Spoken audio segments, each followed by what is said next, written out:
la patinoire avec l'arbitre de la rencontre, effectivement entre Dinamo Riga qui est en maillot bleu et le Motor Ceske Budejovic qui est en maillot blanc et culotte rouge. Le match a commencé depuis 1 minute et 42 secondes exactement. Vous voyez que vous n'avez pas perdu grand chose de cette rencontre. C'est donc la finale, comme le vous disait Daniel Casal, de ce tournoi de Paris Trophée Antenne 2 entre deux équipes de très bon niveau qui font partie l'une et l'autre de leur championnat national respectif où elles sont extrêmement bien placées. Et dans l'équipe tchèque, eh bien, vous verrez notamment, il faudra suivre le numéro 20, il s'appelle Jiří Lala et c'est un des meilleurs joueurs du monde. Il a été sacré 2e meilleur marqueur des derniers championnats du monde qui se sont déroulés au mois d'avril dernier à Prague. La Tchécoslovaquie ayant été là sacrée championne du monde. Alors que l'Union soviétique perdait son titre. L'Union soviétique est représentée ici par le Dinamo Riga, une des meilleures équipes du championnat national soviétique derrière le Dynamo de Moscou et le Spartak de Moscou. Alors avec Tristan Alric, notre confrère de l'équipe, nous allons vous décrire cette rencontre en vous rappelant que le Dinamo Riga a battu jeudi soir, c'était devant les caméras d'Antenne 2, l'équipe des Français volants renforcée par le Canadien Guy Lafleur par le score lourd mais qui ne doit pas seulement se juger par le score difficile de 16-1 et surtout par les prestations fournies par les deux équipes. Une remarquable prestation des Soviétiques et une bonne prestation aussi des Français volants qui ont peut-être manqué un petit peu de réalisme mais qui malgré tout n'ont pas été complètement ridicules, loin s'en faut. Et de leur côté, les Tchèques sont qualifiés pour cette finale en battant l'équipe d'une sélection de juniors majeurs québécois de Montréal exactement par 4-3. C'était aussi jeudi en début de soirée. Pour le moment, ce sont les Soviétiques qui sont à l'attaque qui sont dans la zone d'attaque des Tchèques. Et un tir du numéro 10 soviétique Durdin qui est passé à côté de la cage du gardien tchèque Goula. Toujours les Soviétiques à l'attaque alors que se déroule actuellement la composition des équipes. Toujours les Soviétiques en possession du palais qui ont pour principale qualité de bien dérouler leur jeu de très loin, c'est-à-dire qu'ils commencent leur attaque dès leur zone de défense et ils ont toute la patinoire pour s'organiser. C'est une des caractéristiques du jeu de l'Union soviétique mais aussi du jeu tchèque. Et un tir de Matichin qui passe à côté. Alors qu'il y a un joueur tchèque qui est en prison. En l'occurrence le numéro 17 Jun et que donc les Soviétiques sont en supériorité numérique. Et que les Tchèques là peuvent se dégager. Il n'y a pas de dégagement interdit, c'est-à-dire que les Tchèques à 4 ont le droit de dégager très loin le palais sans qu'ils soient sanctionnés. Toujours Matichin pour Brejgin avec Abalmasov à l'aile droite. Abalmasov à nouveau qui revient vers le centre. Ah, c'était un joli palais pour Matichin qui avait un trou mais qui a tiré à côté. Ça revient vers l'arrière.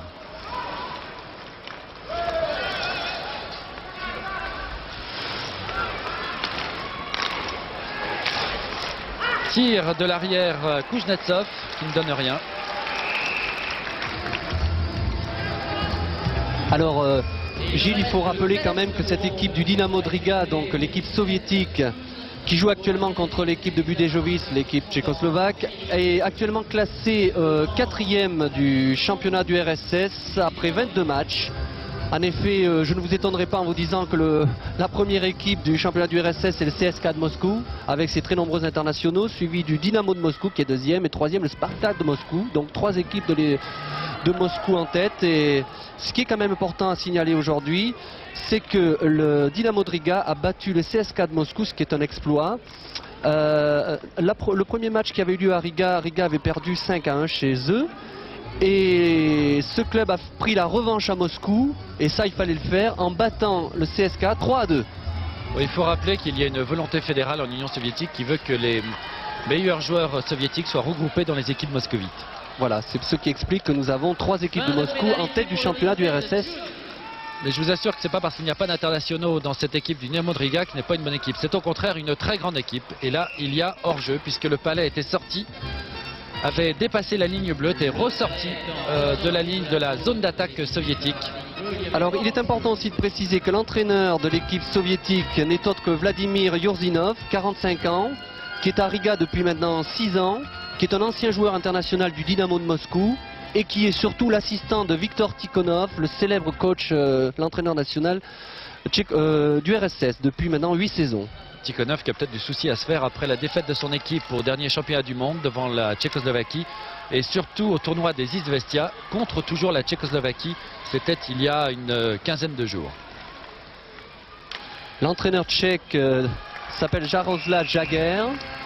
Il a 37 ans, c'est un ancien gardien de but du Sparta de Prague et puis de Budejovic, le club qu'il coach aujourd'hui. C'était l'entraîneur des juniors pendant 5 ans dans le club et puis cette saison il a remplacé monsieur Severny. Pour le moment, les Soviétiques semblent avoir pris un petit peu les choses en main dans cette rencontre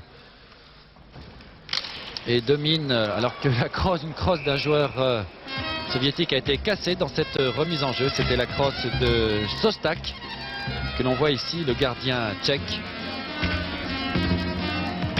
Konzal. Alors, il est bon de rappeler que les deux équipes évoluent dans leur première division de leur championnat respectif depuis plus de 15 ans, donc ça montre la qualité de ces deux formations. Et le Budejovic est également la moitié de son championnat, 22 matchs, et se trouve actuellement à la 6e place. La 6e place qui était exactement celle que le club avait obtenue l'an passé à la fin du championnat en Tchécoslovaquie.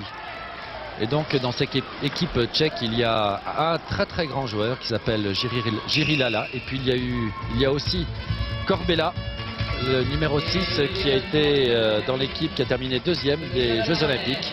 Alors il est bon de préciser que Jiří Lala, qui est la star de cette équipe de Budejovic, a quand même été opéré du genou cet été, il faut quand même le préciser. Et malgré cette opération, eh bien on a vu un Jiří Lala impérial il y a 2 jours ici à Bercy. Il a fait un match extraordinaire. Il y a eu un dégagement interdit, on revient donc dans le camp soviétique. Les soviétiques qui récupèrent le palais par Kerch. Kerch qui part très rapidement à l'attaque, contré par les Tchèques qui récupèrent le palais avec un tir qui ne donne rien. On revient avec Benisek qui a redonné le palais. C'est Serk là qui s'est fait subtiliser avec le numéro 10, Sèche, exactement. Ah, les Soviétiques ont un sens de la protection du palais tout à fait fantastique. Et une organisation de jeu. Sèche à nouveau le barbu. À l'arrière pour Benisek. Benisek derrière lui pour Souchegnov. Ah, les Russes en contre-attaque ont intercepté le palais et il est rentré. Il a hésité un moment sur la ligne. Et il a fini par rentrer dans la cage de Peter Konzal. Donc 1-0 pour le Dynamo de Riga. On revoit cette action. Un tir malgré l'opposition de Berezhnev. Le palais, regardez-le. Il vient heurter la cage et puis il hésite sur la ligne. Et c'est pratiquement le gardien qui le fait rentrer. Je me permettrai, Gilles, de faire une observation. À mon avis, le règlement, ayant été arbitre modestement en France il y a quelques années, j'ai remarqué que le palais n'avait pas franchi complètement la ligne de but. Et je crois qu'a priori, dans le règlement, il est dit que le but n'est pas valable tant que le palais n'a pas complètement franchi la ligne. J'espère que les téléspectateurs auront vu mieux la chose que nous ici. Et j'ai bien l'impression que le but n'y était pas. Mais enfin, seul l'arbitre est juge de donner le but. Mais je précise bien qu'il faut normalement que le palais ait franchi complètement la ligne rouge de but. Pour que le but soit valable. Un but qui est donc attribué à Lubkin, le numéro 14 de la sélection soviétique de l'équipe du Dynamo de Riga. Ah, il va y avoir, je pense, une réaction tchèque dans les moments qui viennent.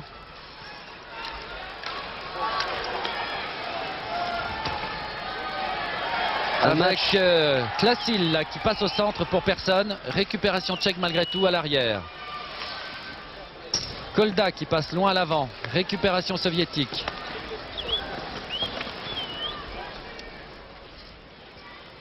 Skosirev qui se fait coincer. Attention à la contre-attaque. Allez.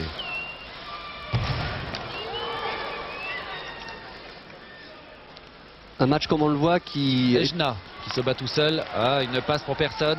Et les Russes sont récupérés. Oui, je disais, un match qui, comme on le prévoyait, est assez tendu, c'est normal. URSS Tchécoslovaquie, c'est toujours un duel assez serré. Et il faut dire qu'en plus les Soviétiques cette année n'ont pas eu beaucoup de chance avec les Tchèques. On s'en est rendu compte. Battu au championnat du monde, battu au tournoi des Izvestia. Ça, je dois dire que c'est pas l'année soviétique, l'année 1985. Alors actuellement, on voit sur l'écran les joueurs tchèques. Budějovice qui est une équipe d'une moyenne d'âge de 26 ans.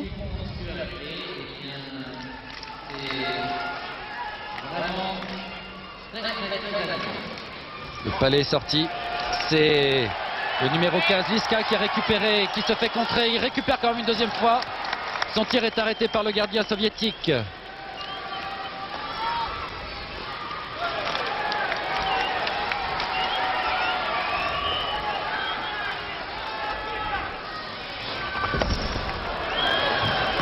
Comme on le voit, le rythme est assez soutenu, l'engagement aussi. Ça va très très vite. Attaque de Brejgin là. À droite, oh là là, oui. Dommage qu'il n'ait pu contrôler le palais. Il a été un petit peu emporté par son élan sur cette action. Narok.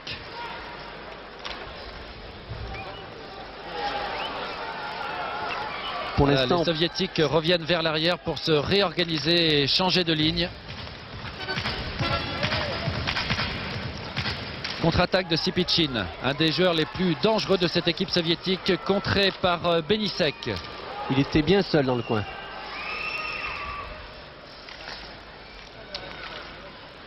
Pour l'instant, ce sont les Soviétiques qui monopolisent le palais.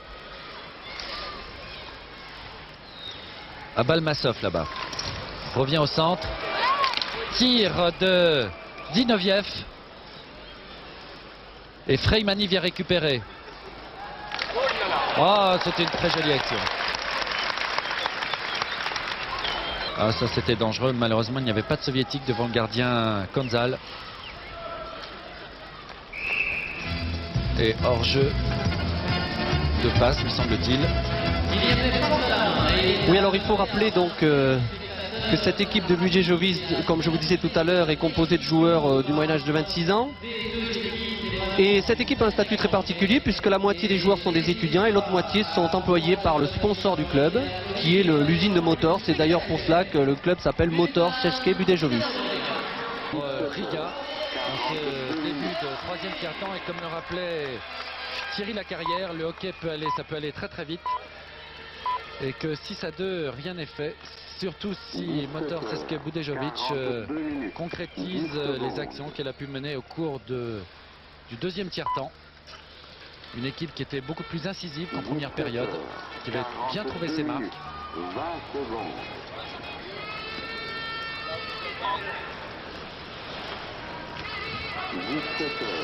Récupération soviétique à l'arrière, et toujours on repart de là et on s'organise. Passe de Matichin sur l'aile gauche pour Brejgin qui a été intercepté. On essaye de récupérer le palais le long de la balustrade avec Kolda qui a accompli le travail. Et c'est Jerry Lala qui récupère, qui attend que ses joueurs se replacent. Et il revient en arrière. Soviétique change de ligne pendant ce temps-là. Sèche. Lala à nouveau. Lala qui fait un numéro là tout seul. Mais il n'arrive pas à avancer. Les Soviétiques sont très pressants. Attention à l'interception à ce moment-là. Sèche tout seul. Et Lala qui revient sur le banc. Et les Soviétiques là qui repartent à l'attaque. Mauvaise passe là et le palais est ressorti. Et tout le monde là, tous les joueurs bleus doivent quitter la zone d'attaque. Mais ça repart rapidement comme vous le voyez.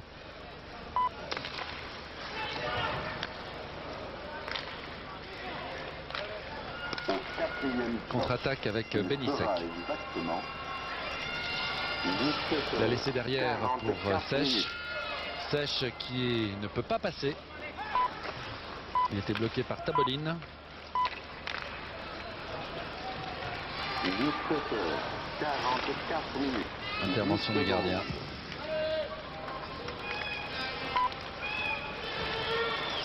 Souchanek qui a tiré à côté du gardien soviétique Vassilenok. 17h44 minutes. 30 secondes. Un match qui pour l'instant n'a pas pris encore son rythme au troisième tiers. On s'observe, le public n'a pas l'occasion de vibrer vraiment pour l'instant. 44 minutes. 40 secondes. Ah, ça effectivement là, Belavski s'est bien fait coincer. C'est un petit peu confus. Contre-attaque, première contre-attaque tchèque avec Souchanek qui se trouve face à 3 défenseurs soviétiques. Et là, il n'y a pas grand-chose à faire. Ou une interception et peut-être un tir de Knotek. Non, il est empêché de tirer par Kerch. 17h45 minutes. 10 secondes.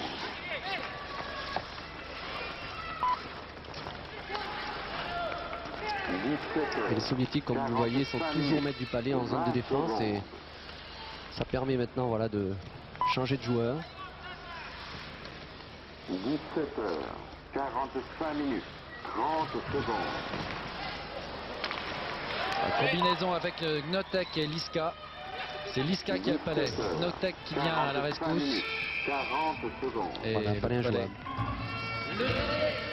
est injouable. Donc il va y avoir une remise en jeu. Alors je ne sais pas si nous l'avons signalé, mais enfin je le redis, il y a un joueur qui a eu des problèmes ici dans ce tournoi. Il s'agit du numéro 6 Corbella, oui, qui a été blessé à la 12e seconde seulement du premier match contre la sélection de Montréal et qui donc ne joue plus ici. Mais ce qui est plus grave, c'est qu'il est pratiquement, forfait pour toute la saison à Budejovic puisqu'il il souffre d'une déchirure des ligaments du genou. Ah, une très belle attaque du soviétique Skosirev et une parade de Goula qui cette fois-ci a dû se faire 20 secondes. semoncer dans les vestiaires pour les 2 buts qu'il avait encaissés au cours de la deuxième période. Là, il coince le palais sous 30 secondes. ses jambières et dans son gant. 17h. Alors qu'on discute là sur cette mise au jeu. Sur la position des joueurs. Voilà, il faut savoir que la mise au jeu ne peut être effectuée que tous les joueurs doivent être en dehors du rond. La mise au jeu, il n'y a que les 2 joueurs qui s'occupent du palais. Au 4e stop. Tir instantané de Belavski à côté. 17h. C'est Skosirev qui a récupéré.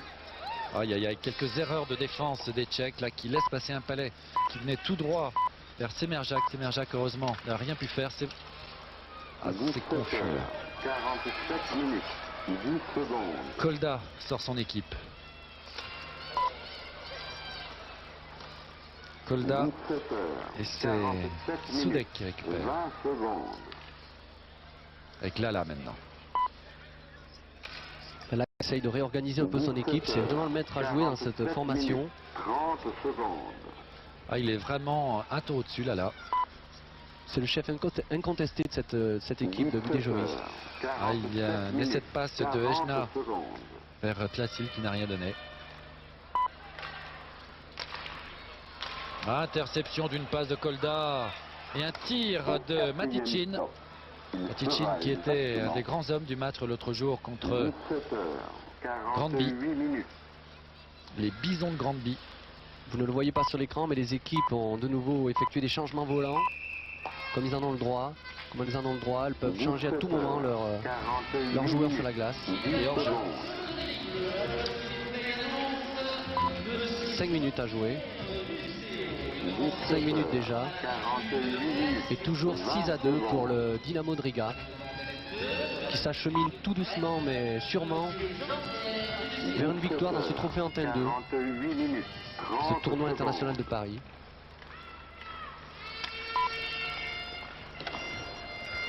h 48 minutes.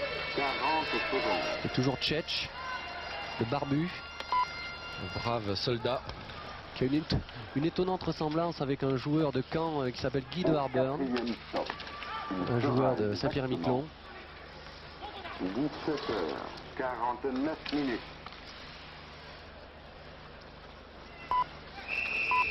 Hors-jeu signalé par l'arbitre. 17 heures, 49 minutes, 10 secondes.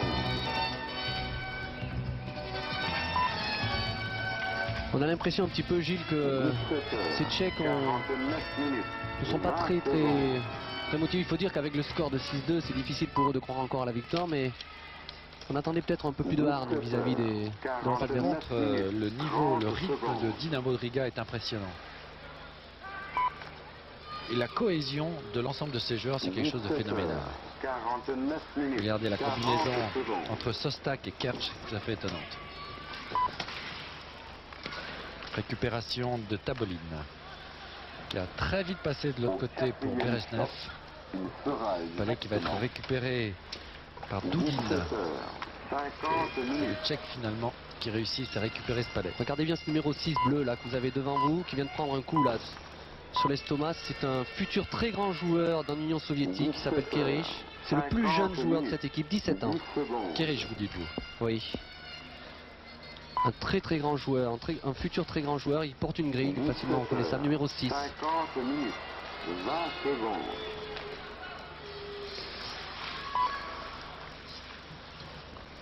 « 17 heures, 50 minutes. Ah, les combinaisons, 30 regardez. secondes. On a... Ah, dommage que Semerja qui a raté son tir, ce qui permet aux Tchèques de contre-attaquer avec Ejna Tuchel qui se fait contrer. 50 Oui, minutes. il n'a pas pu tirer. Fait toujours par Semerja qui est omniprésent. Contre-attaque avec Sostak. Sostak qui va peut-être passer à Belavski, voilà c'est fait. Belavski qui est pris par 3 défenseurs tchèques. Ah, là on commence à Altercation. se... Et voilà. Entre Belavski et un Tchèque. 51 minutes. Ah oui, il aime pas la se faire toucher celui-là. Ah, c'est chaud là. Ah oui. Et Susceptible, d'ailleurs, c'est susceptible les joueurs de hockey. Là. et l'arbitre, M. Abravanel, fort justement, va le calmer un petit peu en l'envoyant en prison. Je pense que c'est lui. Ouais. Belavski. Une nouvelle occasion pour 51 Budejovic de minutes. revenir un petit peu au score, puisque pendant 2 minutes, le Dynamo de Riga va jouer en infériorité numérique à 4 contre 5. 17 heures, 51 minutes, 30 secondes. Alors que nous en sommes à la 7e minute de ce 3e tiers-temps. Voilà, qui demande à... Et les Tchèques ont sorti l'Altiri avec Kelzer, Holda, Lala sur la glace. Et Ejna à l'avant. C'est Lala qui essaye d'aller chercher ce palais qui est contrôlé par Dourdine. Lala, mais qui marque, fantastique. Une sortie, Quel joueur. une sortie vraiment très périlleuse là Ouais. du gardien de but, qui à mon avis a pris beaucoup trop de risques. 17 heures, 52 minutes, 10 Et à secondes. 6-3 alors qu'il reste encore un petit peu moins de 13 minutes à jouer. Eh bien, rien n'est perdu. Vous voyez la lutte. Lala qui va récupérer ce palais avec l'aide de Ejna. La sortie du gardien soviétique et Lala qui contrôle le palais, qui rentre dans le but de Vassilonok. Jiri Lala qui incontestablement est la grande vedette de ce tournoi de Bercy chez les Voilà, regardez le Tchécoslovaques. travail de Lala. Un très Bout de la grand crosse, joueur. il va contrôler le palais. Et regardez le travail de patineur de Lala. Formidable travail de Voilà. patineur. Au quatrième temps, Jiri Lala, il sera 2e buteur exactement du championnat du monde, 17 heures, 53 et qui pourtant a minutes. été opéré du genou cet été. Mais apparemment, cette opération ne lui a pas diminué ses qualités. 17 heures, Ah, cela va 53 redonner minutes, du cœur à l'ouvrage 10 secondes. au Tchèque qui contre-attaque avec Klasil, contrôlé 17 par heures, les Soviétiques. 53 minutes, Ojna qui 20 vient récupérer ce secondes. palais pour Tlalsil. 17 heures, 53 minutes, 30 secondes. Une nouvelle opportunité là pour le soviétique. Je veux dire que là Très encore le dangereux. gardien a fait une petite faute qu'il a pu rattraper au dernier 53 moment. minutes, 40 secondes. Un très beau travail de Frolikov, numéro 27. Il faut faire très attention décidément avec ces soviétiques. Dès que vous leur laissez 1 millimètre de glace tout seul, ils en profitent Il sera exactement 17 heures, pour essayer de les 54 battre. Il minutes. faut vraiment les marquer au maximum, essayer de ne pas les laisser jouer. Et je crois que c'est très difficile à ce niveau-là. 17h54 minutes, 10 secondes. Novak qui a relancé, mais finalement Freymani qui vient récupérer, qui passe à Zinoviev. 54 minutes, 20 Récupération de secondes. Dourdine qui se fait coincer, qui perd le palais. Ça chauffe derrière les buts de Vasilonok. 17h, Soviétique récupère 54 finalement. minutes, 30 secondes.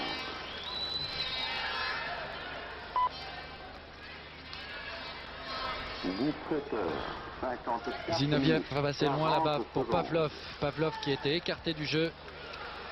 Ça revient à l'arrière. Attention au tir de Berejnev. Taboline qui est récupéré. Exactement. 17h55 minutes. Sèche.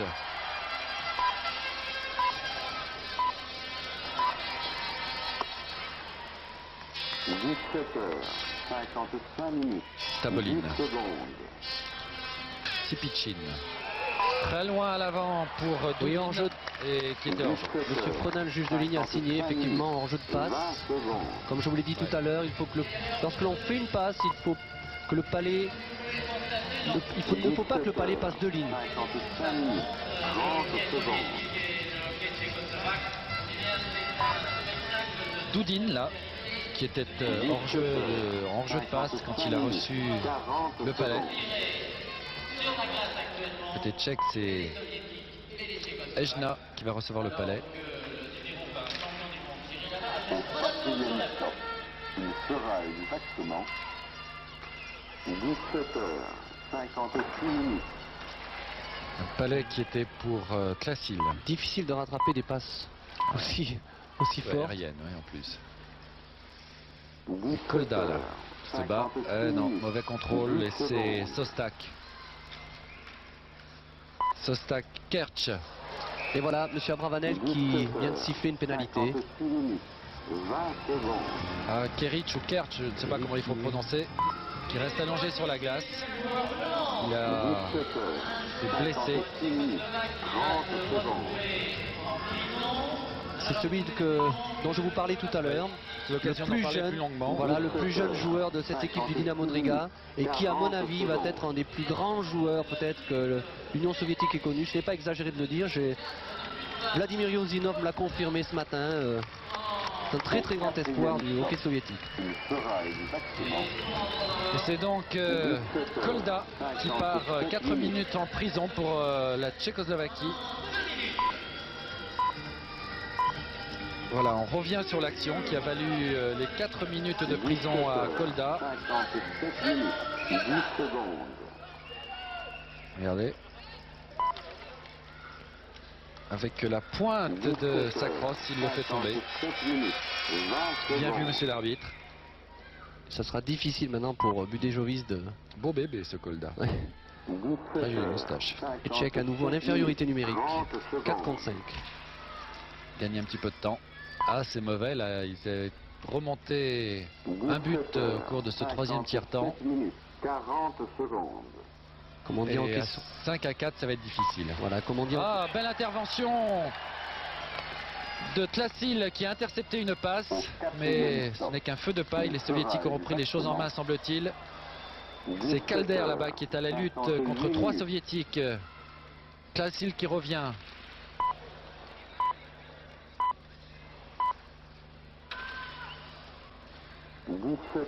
Les soviétiques vont s'organiser. Une petite incompréhension là entre deux joueurs. Ça ne devrait pas tarder à repartir. Avec Semerjak, 58 minutes. 20 Belerski. secondes. Évidemment, les hockeyeurs soviétiques ont un joueur en plus, donc... Ouais. Ah, c'est plus facile, ça aide. 58 minutes. 30 secondes. Voilà l'arbitre Voilà, suit. palais non jouable. Encore 54 secondes de pénalité pour Kolda. 17h. Et on est à- voilà. 40 secondes. Budejovic qui est devenu Budvar ici. On ne sait pas quel miracle. Je crois qu'ils ont simplement voulu contracter un petit peu le nom. C'est vrai que c'est un nom un petit peu compliqué que Motor Seske Budejovic. Budejovic qui est une ville de 100 000 habitants, contrairement à Riga qui en compte 800 000. Mais rien ne vous échappe en géographie, mon cher Tristan. Vous êtes incollable. Et Budejovic est la capitale de la Bohème du Sud. Calder, là, le capitaine de cette équipe de Budejovic qui revient au banc. 10 secondes. Ah, dommage que Kuznetsov n'ait pu contrôler ce palais parce qu'il faut maintenant revenir en arrière. 17 heures. Tout le monde ressort de la zone d'attaque et réorganiser le jeu pour une nouvelle attaque.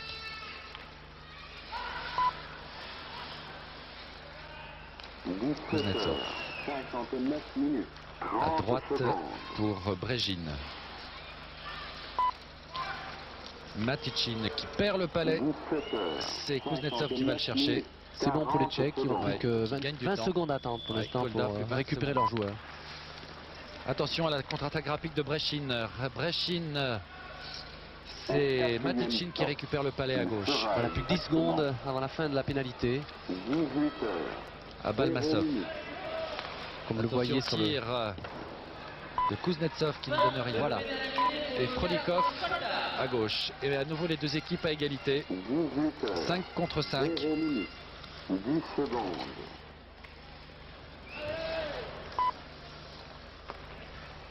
Frolikov. 18 heures. 0 minutes. Pour Zinoviev qui fait une passe au centre. Balmasov a essayé de tirer, mais Oula a bien arrêté ce 0 palais. minutes. Une petite mêlée, et on a vu une petite mêlée là, dangereuse devant le gardien de but, mais finalement il a réussi à récupérer ce palais. 18 heures. Et Tchetch là devant vous, 0 minutes. 40 secondes.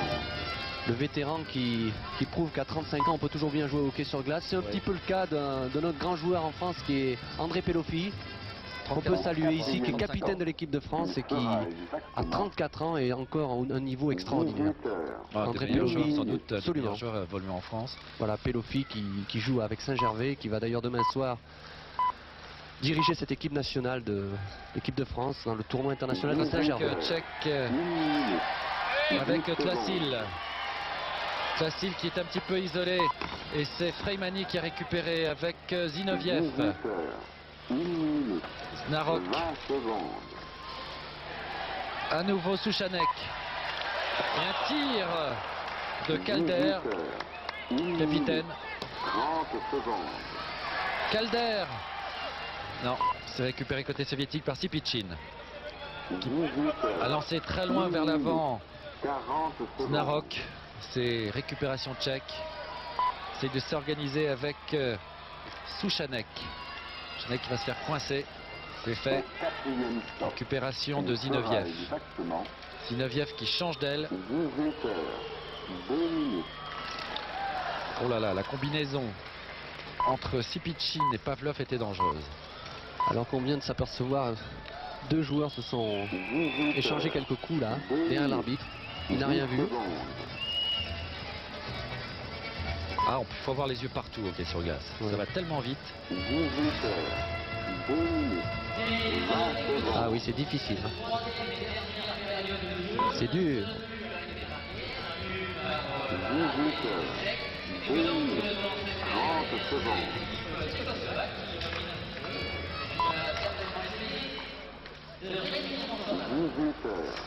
Soviétique toujours maître du palais. 40 secondes. Un tir de l'aile gauche. Très beau, mais un bel arrêt aussi du gardien de but. Oui, c'était Bereshnev qui avait tiré l'arrière. Récupération tchèque avec Knotek. Exactement. Soutenu par le public de Bercy. Ah, la défense soviétique est omniprésente. Récupération de Kerch. Pour Tabolin. Belavski. 3 minutes. Sostak. 10 secondes. Récupération tchèque avec Novak. Pour Liska. Liska qui a passé un défenseur soviétique 3 minutes. qui se fait coincer. Et l'arbitre fort justement à siffler, palais injouable. 18 heures. Chose extraordinaire, le palais des sports de Bercy continue à se remplir au fil des minutes, même pendant ce match. On va atteindre, je pense, les 10 000 personnes bientôt pour certainement. Français volant et les Bisons de Grande-Vie tout à l'heure à 18 h.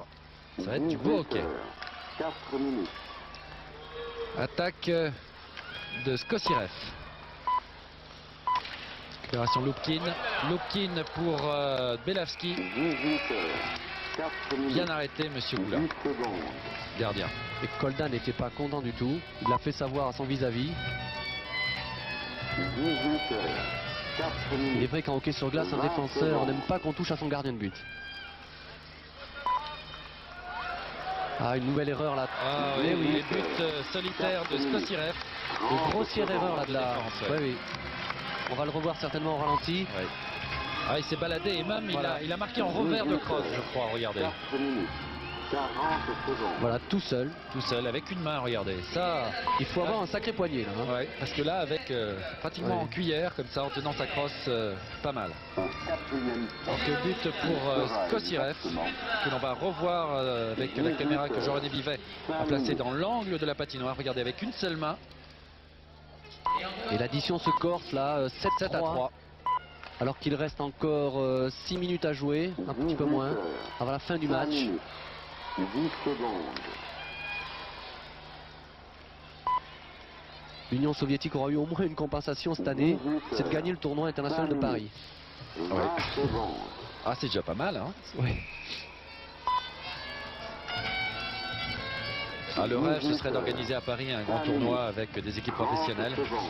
canadiennes notamment. Encore que le problème des professionnels canadiens, c'est qu'ils ont une longue saison, américains ou canadiens, ils ont une longue saison 18 heures. qui va de septembre-octobre jusqu'en mai. Justement, à ce sujet, j'ai discuté avec Guy Lafleur et il m'a confirmé qu'il était possible de pouvoir éventuellement faire venir 4 équipes professionnelles du Canada et des États-Unis au mois de septembre. Ouais, ça, il faudrait trouver les sponsors pour et Voilà. je pense que ce serait pas une opération gratuite. Mais c'est une Ok, idée qui va Yarka. peut-être faire son chemin. Ah, très belle combinaison avec le Tchèque Souchanek là, qui du revers de crosse a essayé de tirer vers Vassilenok, ça n'a rien donné. Il passe Au formidable. but soviétique de Frolikov qui s'est retrouvé tout seul isolé 18 heures. devant Goula. Cela va faire 8 à 3 maintenant. Une passe extraordinaire, vous allez voir certainement. Regardez cette passe, regardez. Une La passe longue- de Pachine Voilà, pour regardez. Frolikov qui était à la limite de la ligne bleue Voilà, et qui bat Goula. je crois que tout le secret du hockey soviétique est là. C'est une anticipation extraordinaire sur toutes les actions. Et une précision extraordinaire des passes. Voilà, regardez ce joueur qui était très très bien placé tout seul sur la ligne bleue et qui n'avait plus qu'à tirer. Remarquez, il fallait le faire aussi. Au 4e Et voilà, stop. il fallait rentrer. Il sera exactement 18 heures. 7 Une minutes. très très belle passe. Et 8 à 3 pour le Dynamo de Riga. Alors que l'énorme chronomètre de Palais des Sports de Bercy indique là 15 minutes et 43 secondes de jeu. 18 heures. 7 Les Tchèques qui vont minutes. essayer de ressortir de leur zone de défense là. Voilà qui est fait.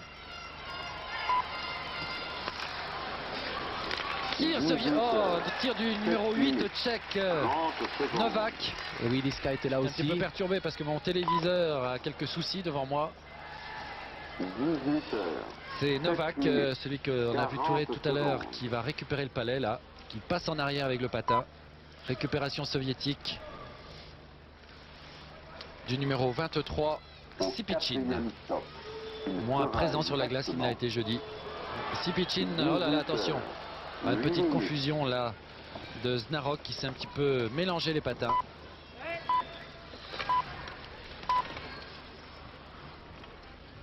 exactement 18 heures. 8 minutes. 10 secondes.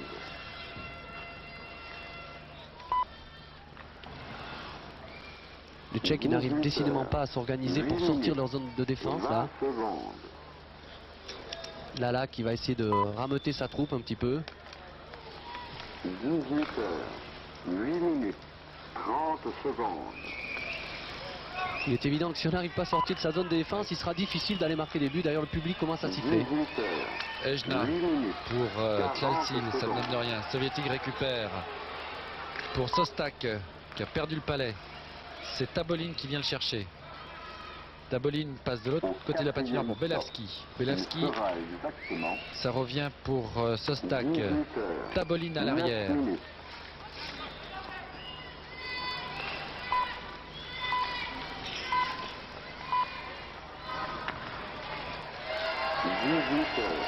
9 minutes. C'est un peu confus ce qui se passe sur la patinoire actuellement. Ouais. C'est Kolda là, pour les Tchèques. Une nouvelle Passé percée. à Tlaçil. Tlaçil isolé. 9 minutes. 20 secondes. Et les Russes récupèrent le palais. Non. Toujours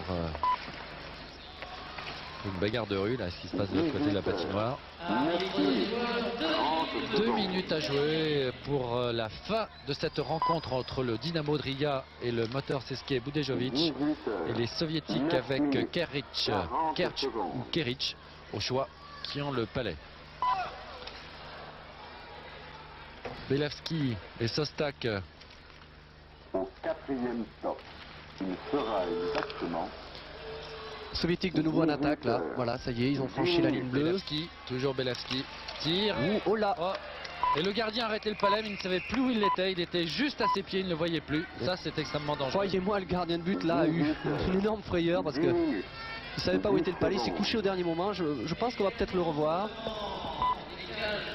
Ah là, 18 heures. ça n'est fallu vraiment de très peu pour que 20 secondes. l'équipe de Riga marque un 9e but. Voilà, on le voit. Vous allez voir le gardien de but qui 18 ne savait pas où se trouvait le puck. 10 minutes. 30 Regardez. secondes. Il le suit, si quand même il le voyait, mais ça a été just, comme on dit. 18 heures. 10 minutes. 40 secondes. Et c'est reparti là. Parti avec Calder sur l'aile droite. Contre-attaque soviétique très loin. C'était pour Belevski, ça n'a rien donné. 18 heures. 11 Setch a minutes. récupéré. À nouveau Setch sur l'aile droite qui laisse passer le palais. C'est récupéré et détourné par Durdin qui a donné à l'avant 18 heures. pour personne. 11 Et minutes. c'est 10 Benisek. secondes. Benisek. Alors que nous entrons dans la Souchanek. dernière minute du Souchanek, match. il reste 40 secondes à jouer. 18 heures. 11 minutes. 20 secondes. Et une action Peut-être une chance, de Calder. Toujours Calder qui va recentrer pour Calder à nouveau qui a fait le tour de la patinoire. Le tour du 30 but. secondes. Benisek tire, il rate ce tir. Oh, c'est dommage. Passe à l'aile droite pour Souchanek. 18 heures. 11 minutes. 40 Plus que 30 secondes, un peu moins de 30 secondes de jeu à la fin de ce match. Le palais est parti de l'autre côté de la patinoire. Voilà, l'arbitre siffle un Dégagement dégagement interdit. interdit. Il reste 18 secondes à jouer exactement. Sera exactement. Je crois qu'il n'y a pas grand chose à dire sur la victoire de Dynamo de Riga. Oui, C'est vraiment. Effectivement, c'est une victoire tout à fait logique des Soviétiques qui ont montré qu'ils avaient un jeu plus complet, plus construit, Tristan aussi. Oui, je m'attendais, je suis un petit peu déçu. Je m'attendais peut-être à une résistance plus coriace, un petit peu des Tchèques, mais je crois que.